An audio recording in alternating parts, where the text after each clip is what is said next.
नमस्कार।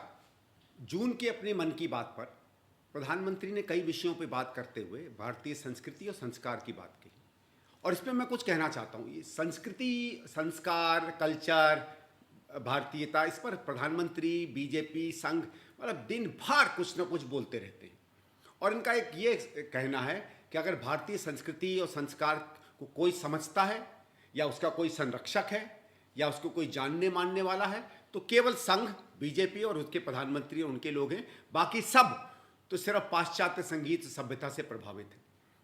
लेकिन मैं एक बात बताना चाहता हूं प्रधानमंत्री जी, आपको भी और देश की जनता को भी, सत्य तो इसके बिल्कुल परे है। क्या होती है भारतीय संस्कृति, भारतीय संस्कार?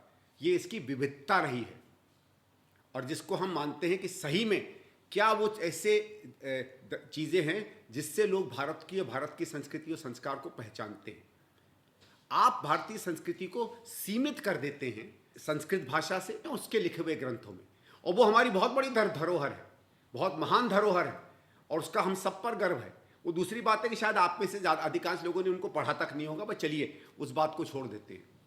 लेकिन हमारी संस्कृति उससे भी आगे निकली हुई है, उससे प्रेरित है, प्रभावित है, लेकिन उससे बहुत आगे है।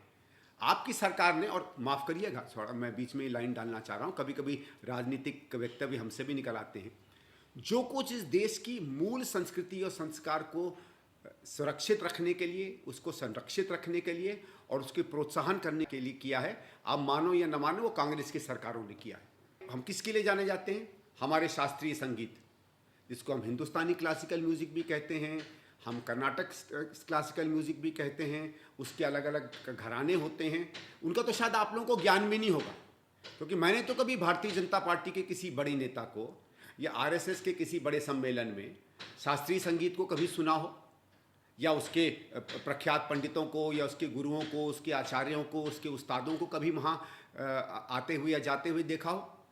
उसमें जितनी अकादमियाँ राष्ट्रीय स्तर पर या राज्यों में बनी, उनके संरक्षण के लिए, उन पर शोध के लिए, उनको प्रोत्साहन करने के लिए सब कांग्रेस के समय बनी।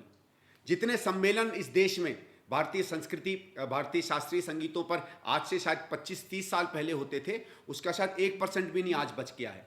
उसको रोकने के लिए, उसके संरक्षण के लिए क्या कर रहे हैं आप लोग? बताइए ना।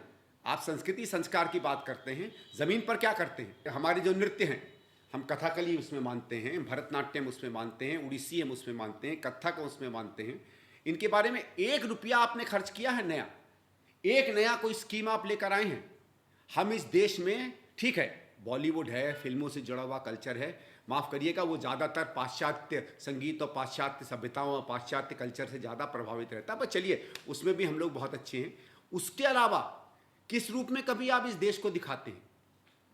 इस दुनिया ने लोहा माना है हमारे शास्त्रीय संगीत का, हमारे शास्त्रीय नृत्यों का, हमारे शास्त्रीय नाट्य परंपराओं का।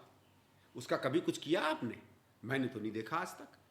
उसके बाद एक बहुत बड़ी धरोहर हमारी बोलियां, हमारी भाषाएं, हमारे लोकगीत, हमारी लोक परंपराएं, हमारा लोक साहित्य, हमारी लोक कविताएं, कहाँ गई है वो सब? आप तो हर चीज़ को एकीकृत करने में लगे रहते हैं ना। आपको ये बड़ा बुरा लगता है कि लोग अलग अलग भाषाएं बोलते हैं, आपको ये बहुत बुरा लगता है कि लोग अलग अलग बोलियां बोलते हैं। आप तो चाहते हैं कि 2-3 भाषाओं में सिमट के ये देश रह जाए और इसकी हजारों लाखों सालों की परंपरा, इसकी असंख्य जो धरोहर है, वो सब की सब नेस्तनाबूद और समाप्त हो जाए। आपकी हमारी संस्कृति के बारे में जितनी कुंठित और जितनी सीमित सोच है, उतनी शायद किसी और विषय में नहीं है।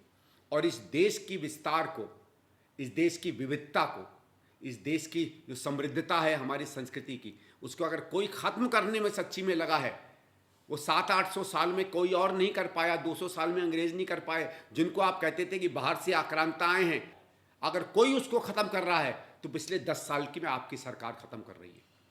इसलिए मैं कहूँगा प्रधानमंत्री जी, उस भारतीय संस्कृति को समझिए जिसका संरक्षण पिछले 70 सालों में जवाहरलाल नेहरू जैसे प्रधानमंत्रियों ने करना शुरू किया।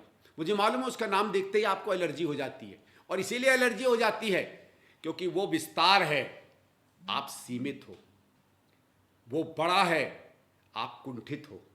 वो महान है, आप उसमें, खैर मैं अब ज़्यादा नहीं कहूँगा क्योंकि आप तो बायोलॉजिकल भी नहीं हो, तो अब उसका हम क्या करें। जो आदमी अपने आप को सामान्य गुणों से प्रभावित भी नहीं मानता है, लेकिन मैं इतना आपसे अपेक्षा करूंगा कि आप भले अपनी मन की बात करते रहो, इस देश की बात, इस सच्चे देश की बात, इस असली भारत की बात, इस असली भारतीयता की बात, इस हिंदुस्तानियत की बात भी कभी करो। इस देश का मर्म समझो। इस देश का मर्म, इसकी संस्कृति, इसकी विविधता, इसकी भाषाएं, इसकी बोलियां, इसके नृत्य, इसके गीत, इसके संगीत, इसकी परंपराएं हैं। उन्हें मारो मत। धन्यवाद।